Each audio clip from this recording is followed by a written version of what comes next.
welcome back, everyone. Sorry for the cuts. I do have a cat, and he thought my hand was a toy. So, uh, this is, another updated deck list to my Spirit Frogs list from about a month back, I believe. So I did participate in a tournament recently, the 3v3 for Edison format over at Collectible Exchange, and me and my team ended up getting second in the event, which was pretty neat, pretty dope. Made a few changes from the list that I posted before, and we're just going to go over those right now. So, for the monsters, we are still running, these beautiful, beautiful secret rare substitutes. All right, still running 3. We also picked up these beautiful multi swaps, so we're also playing 3 of those.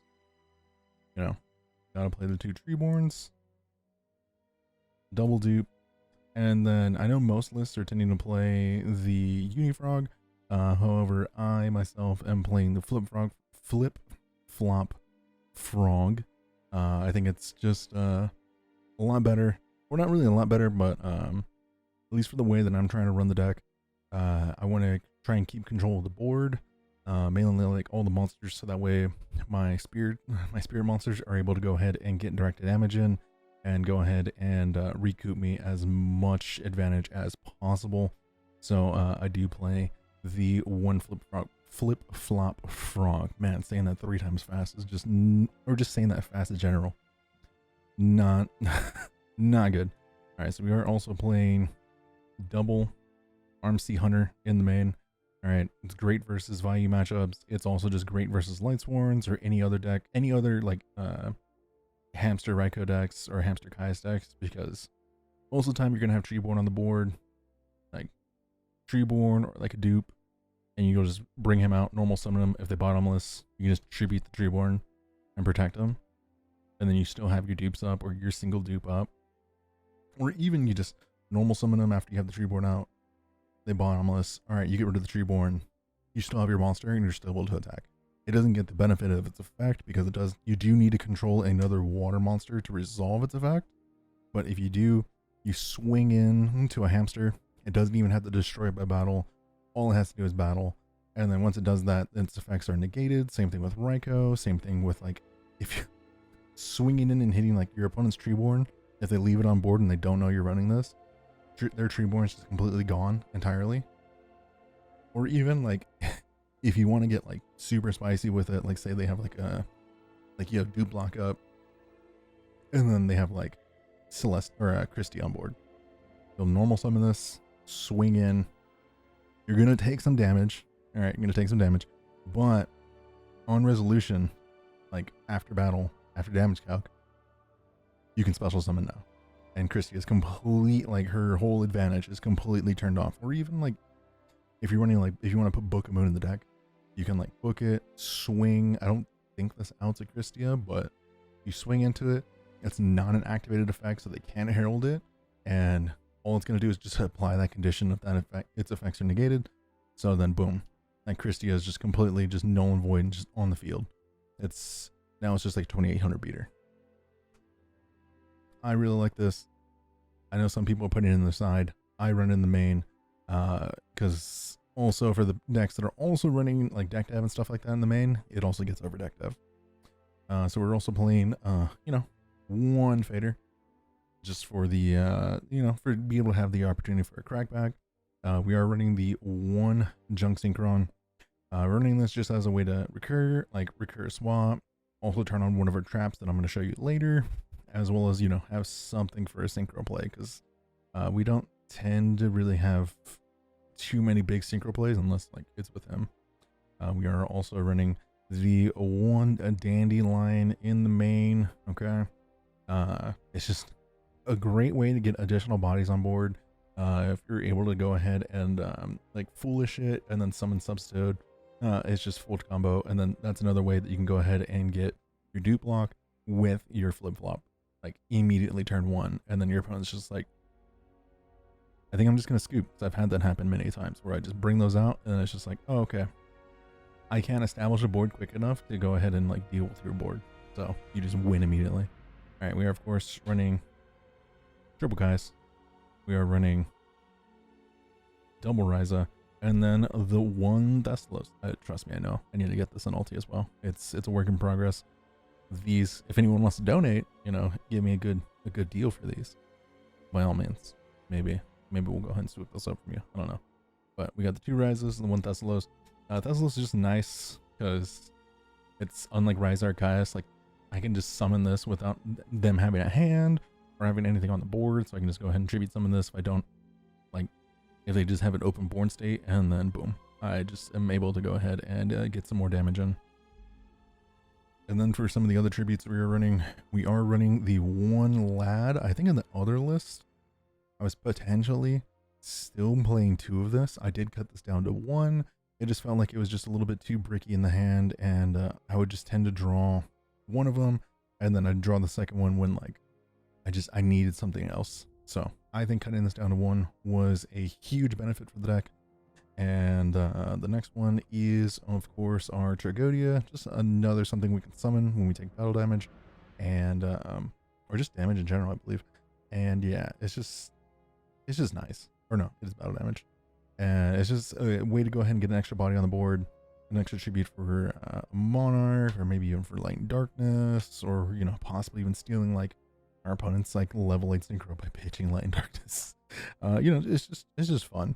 And then we do have the Yamada Dragon. Okay. I believe Ether Yu-Gi-Oh was there, and I believe after we were talking about it was him and 2 others, and I forget their names, and they'll probably roast me in the comments if they see it. My apologies.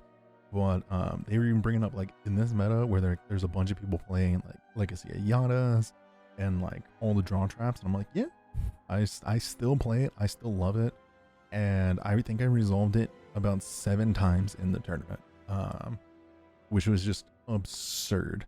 And I've still yet to have Yamada flipped up, or not Yamada. I've still yet to have Legacy flipped on me while this has been on board. So, you know, I think it's absolutely fantastic. And yeah, like, Yamada is just, there was a few instances where, like, I brought this out, or like I double tributed set, and then my opponent was just like, what in the world does Frogz double tribute set for? And his opponent was just like, I have no idea. And he's like, I think it could be Gores, it could be something else. And then he, like, entered battle, swung, I flipped it, he took damage, I drew 5. And he was just like, I scooped.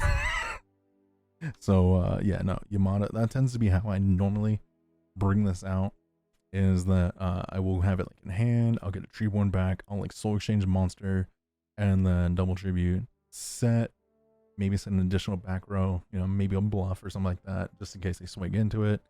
And then yeah, most of the time they'll swing into it, or other times I'll leave it face down until the moment like arises, and then I'll just keep on playing my game, and then eventually, once there's like an open window, I'll flip it up and then swing him for some damage, and then go ahead and draw as many cards as I can.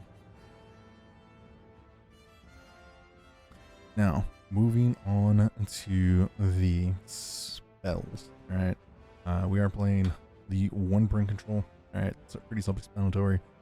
It should be in almost every single deck. You know, we are running the 1 foolish, which actually does not look too bad in QCR, if I do say so myself. All right, does not look too bad. We are still playing, you know, gotta play the 1 for 1. All right, gotta play the heavy storm, gotta play the MST. I do think that if I'm correct, I keep on putting the heavy storm into my side. I think, what was it, my buddy Sean was just like, put them both in the main and then go from there. But like for a while now, I have been playing with this in the side, and because MST really has been just good enough for me, and at least for like frog decks in general, like you're already getting like good 1 for 1s already, and at least with like MST, once they know you're a frog player, they tend to only set like 1 or 2, or maybe not even set anything at all. So like it feels like a heavy storm just doesn't feel that great. I mean, MST just feels way better, just mainly because of the quick play. We are running double econ and then double slow exchange. So I was running these at three each. But once again, it kind of just felt like I was just drawing to them when I didn't need them. So I cut Win Econ because it just felt like this was a lot weaker and just wasn't that great.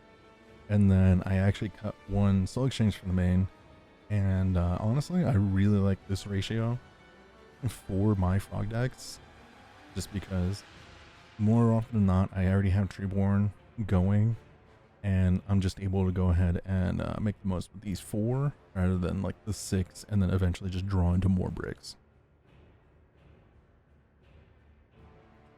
And then for the last bit of the main deck, we have the 1 Mirror Force, the 1 Wing Blast, double Regeki Break. I mean, I feel like this is self-explanatory. I mean, I know some Frog decks are probably playing a lot more discard traps, but you know, I could be, but instead I am playing the Spiritual Water Art Aoi, or Ioi, or however you say it.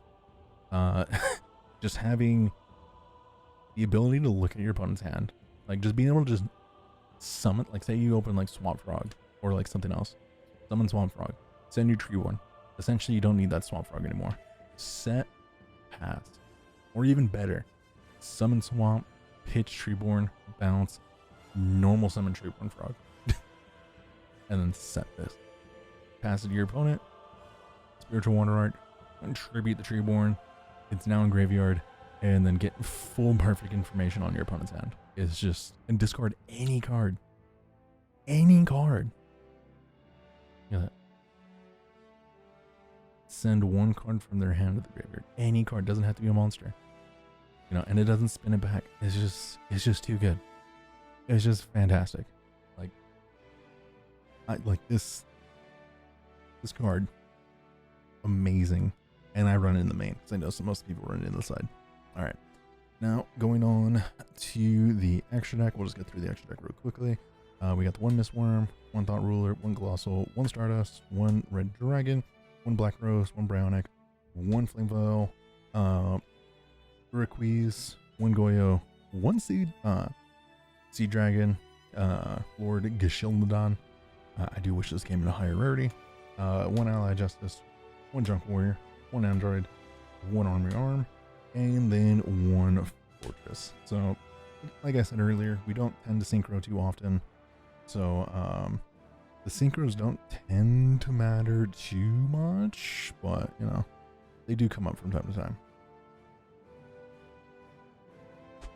And now on to the side deck. Alright, we are playing double Dust Tornado because mainly for Black Wings or any of the other decks that like set a lot of back row. It's just a good way to go ahead and deal with it like preemptively and not have to worry about it. Double D Prison. I can't tell you how many times like this has just been fantastic. Just as another thing for like going against Black Wings, Mighty Turbo, or any other deck that's going to be playing really aggro. Setting these both in and being able to protect your board, especially since I'm not running too many like battle traps or like battle or what is it, like faders and whatnot. This is just great to go ahead and sit in the back row. They might think it's dust, they might think it's water heart, break, whatever, and they'll swing in, they'll get deprisoned, and then immediately punished. And then we are running the 1 Karma Cut. All right, I think I might bump this up to an additional copy. I really like it. It's a great additional. It's a situational discard trap, but I think it's fine, and I do think I'm going to be bumping it up to 2. And then here is our 3rd Soul Exchange. This normally comes in if I'm going 2nd. That's really it. It's just an additional way to go ahead and out a Dyna or out any other problematic floodgate monster. I can just go ahead and go Soul Exchange, Tribute, Summon Caius, banish myself, or banish one other card they have. It's a good out. We are running the 1 Smashing Ground. Just same reason, go ahead and deal with opposing monsters that are a hassle. Another MVP of the deck. However, I did not use it at all during the 3v3, but in locals, I do use this card quite a bit. Just being able to go ahead and pay 2,000 to go ahead and normal summon the lad, or pay 1500 to normal summon Yamato Dragon and then swing in and draw a bunch. Pretty good. And this also works well with what is it? Dragodia, because we can go Star Blast, reduce the cost of whatever card we have in our hand to match whatever it is our opponent has, and then we can go ahead and steal it if it's like something really, really good. So, you know, just additional uses. It's also just another great way to go ahead and get around, you know, floodgate monsters like Dyna or Vanity's Fiend. I can just go ahead and Star Blast, summon the monster, swing in, crash, or whatever it is. We are running also Triple DD Crow.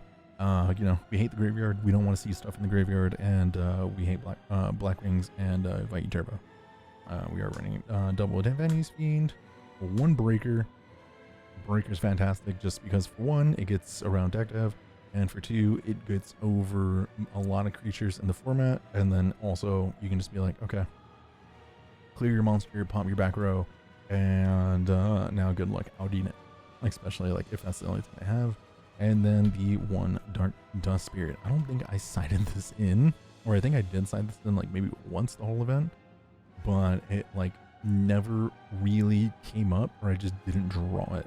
So, yeah, that is it for the frog list, the spiritual frogs. So, hope y'all enjoyed. Let me know what y'all think down in the comments below.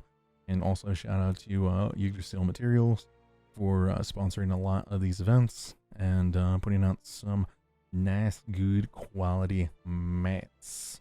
So yeah, take care everyone, and I'll see you in the next one.